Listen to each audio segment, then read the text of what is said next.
को ऐसे नहीं शुरू से दिखाता हूँ। 3, 2, 1 कैमरा ऑन और નમસ્કાર મારા ગુજરાતી મિત્રો, કેમ છો તમે?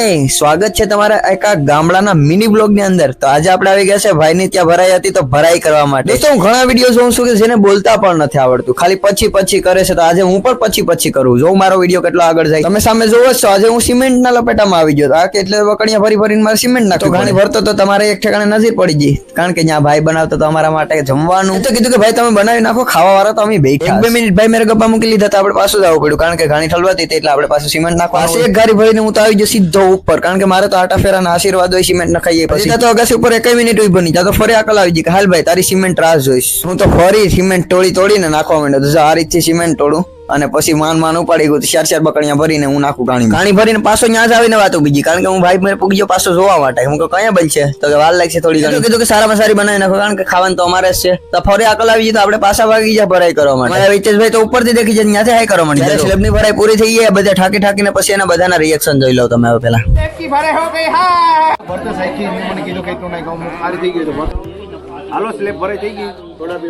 સ્લેબની ભરાઈ પૂરી કરતા જ આવી ગઈ સોડા. તો આપણે તો પેલા સોડા પીવા માંડી જાય બધા ભાઈઓ. તો હું તમને એક વાત કહેવાનું તો ભૂલી જ ગયો, કારણ કે આ જેટલા પણ છોકરા દેખાય છે એ બધા દોસ્તારો છે અને એ કોઈ પણ પૈસેથી નથી. અમારા બધા દોસ્તારોનો એક નિયમ છે કે કોઈનું પણ ઘરનું કામ હોય બધા દોસ્તારોમાંથી તો બધાય ભેગા મળી અને કરી નાખે, એ પણ વિધાઉટ મની, 1 રૂપિયા વગર. તો વધારે નથી કે હું ખાલી એક કોમેન્ટ કરી દેજો કે અમારા દોસ્તારો બધાનો નિયમ કેવો છે. બધા ભાઈઓ થાકી જતા તો પેલા સોડા તો પી લીધી ને હું આવી ગયો સીધો મારા ઘરે કરી લીધી. તો મારી હાલત આવી થઈ ગઈ હતી. જો તો આપણે હાથ પગ ને મોઢું તો ધોવું જ પડે. પેલા તો હાથ પગ ને મોઢું ધોઈને હજી વ્લોગ એન્ડ નથી થયો આપણો, કારણ કે હજી મેન વસ્તુ તો બાકી જ છે. જો હું બાકી હાથ પગ ને મોઢું ધોઈને સીધો આવી ગયો હું ખાવા માટે, કારણ કે મેન વસ્તુ તો બાકી જ હતી. ભૂખ તો લાગી જ હોય. ભરાઈ કરી લીધી તો બધા ભાઈઓ બેહી ગયા જમવા માટે. કઈ નહીં, મોટા ભાઈ સરસ મજાનું જમવાનું બનાવી લીધું તો આપણે તો બેહી ગયા જમવા. હવે જમીને આપણે સીધા નીકળી ઘરે. તો બસ વિડીયો અહીં સુધીનો જ હતો. કેવો લાગ્યો એ પણ કોમેન્ટ કરી દેજો. આવા જ મારા ગામડાના વિડીયો જોવા હોય તો વિડીયોને સબસ્ક્રાઇબ કરવાનું ભૂલતા નહીં. એક કોમેન્ટ કરી દેજો કે અમારા ભાઈઓ દોસ્તારોનો બધાનો નિયમ કેવો છે.